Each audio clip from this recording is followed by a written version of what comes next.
Serei seu professor nesta videoaula de sensores características. Vamos começar? Os temas dessa videoaula serão face e distância sensora, esterese, alvo padrão, sensibilidade, linearidade, tempo de resposta e alcance. Bom, vamos começar falando sobre o que constitui um sensor. Um sensor, na realidade, ele é constituído do elemento sensor e o transdutor. O elemento sensor é o que fica em contato com o processo. Ou seja, ele que está monitorando o material, o ambiente em que faz parte ali o processo. Ele captura essa sensação ali do ambiente e converte isso num sinal elétrico. Essa conversão de sinal elétrico é que é passada para o transdutor. Então, esse transdutor é a parte eletrônica do sensor. É ele que vai converter e tratar esse sinal elétrico para que depois, a partir do sensor, esse sinal ser interpretado por um controlador. Então, o nosso sensor é dividido em elemento sensor e transdutor. Então, nós passamos a utilizar os sensores. E para a utilização, vejam só, aqui nós temos um exemplo de um sensor que faz a detecção de um determinado material. Os sensores, muitos são de corpo cilíndrico, como demonstrado nessa imagem. E assim ele vai ter uma distância sensora. O que seria essa distância sensora? É a distância que ele consegue medir esse material. Já vamos nos adiantar. Um dos tipos de sensores é o sensor indutivo, que detecta peças metálicas. Então, essa distância sensora é a distância que ele consegue captar a presença de uma peça metálica. E essa distância sensora, ela está relacionada à face sensora. Ou seja, nos sensores de corpo cilíndrico, quanto maior a face sensora, maior a distância sensora.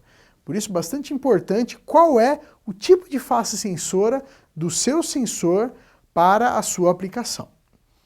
Depois nós vamos ver uma característica de esterese. O que significa esse esterese? Bom, nós já vimos aqui a distância sensora, então o sensor vai detectar um material, a partir de uma determinada distância.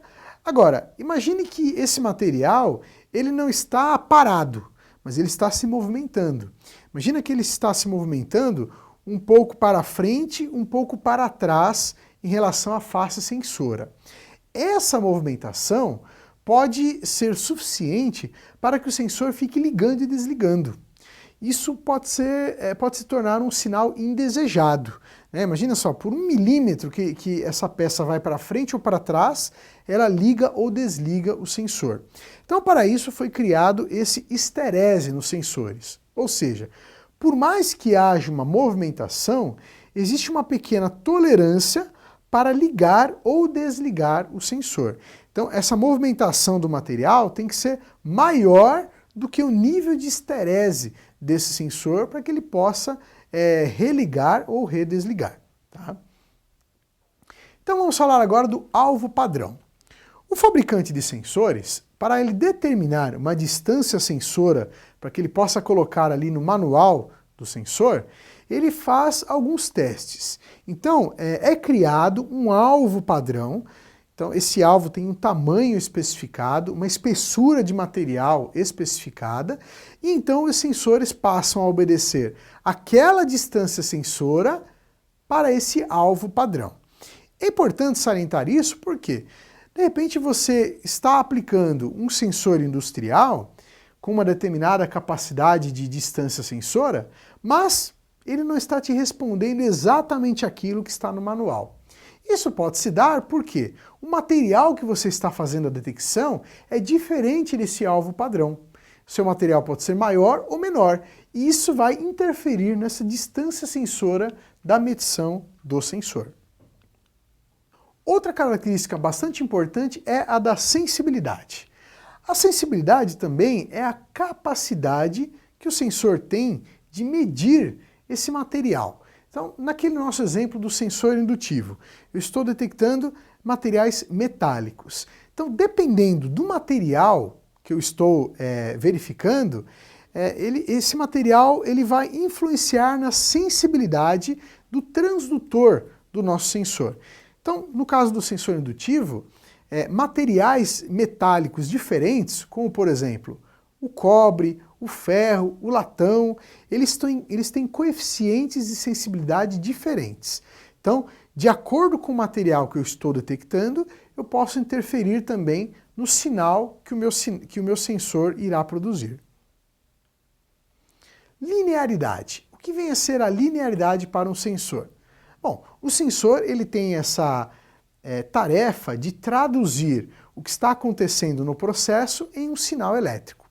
O ideal é que o sensor tenha uma resposta linear, ou seja, detectou a presença daquele material, gere um sinal elétrico, sempre com a mesma precisão e linearidade. Mas, às vezes, de acordo com a eletrônica do sensor, de acordo com uma variação de temperatura, de altitude, ou seja, condições físicas de onde o sensor está instalado, pode acontecer uma variação de linearidade, ou seja, o sinal elétrico gerado pelo sensor pode ter uma variação. Isto é indesejado, mas pode acontecer. E então vamos falar do tempo de resposta. Tempo de resposta. O sensor, ele detecta uma peça. Detectada a peça, ele vai produzir um sinal elétrico. O tempo que leva entre ele detectar a peça e produzir o sinal elétrico é o tempo de resposta. Basicamente, a eletrônica do sensor, o tempo que leva para essa eletrônica converter uma grandeza física num sinal elétrico. O tempo de resposta nos sensores normalmente é muito baixo, mas se a sua aplicação é de alto desempenho, pode ser importante você consultar o manual desse sensor para verificar essa característica. Vamos então falar do alcance do sensor. O alcance do sensor é quanto ele consegue medir daquele determinado material. Então, se eu tenho, por exemplo, um sensor de nível, esse sensor de nível ele vai ter um alcance máximo. Então, aí eu vou ter um tamanho máximo, né, de tanque que eu posso utilizar esse sensor. Então, aí eu preciso verificar exatamente qual é o sensor para aquela minha aplicação. Eu posso estar detectando, a exemplo, uma pressão, né, numa linha. Então, o meu sensor ele vai ter um alcance para medição dessa pressão. Se a pressão que estiver naquela linha estiver fora desse alcance, o sensor vai ficar, o que nós dizemos, fora da faixa. Ou seja, ele não vai conseguir medir aquela grandeza que está sendo apresentada. Nós separamos um link para você conhecer mais sobre o assunto desta videoaula. Não deixe de acessá-lo em seu ambiente virtual. Nesse caso, separamos para vocês um link do Telecurso 2000 que fala sobre sensoriamento. Ali você vai verificar algumas outras características sobre a utilização de sensores industriais. Bom, pessoal, espero que esteja claro o assunto sensores, características. Caso ainda fique alguma dúvida, assista novamente essa videoaula. Até a próxima!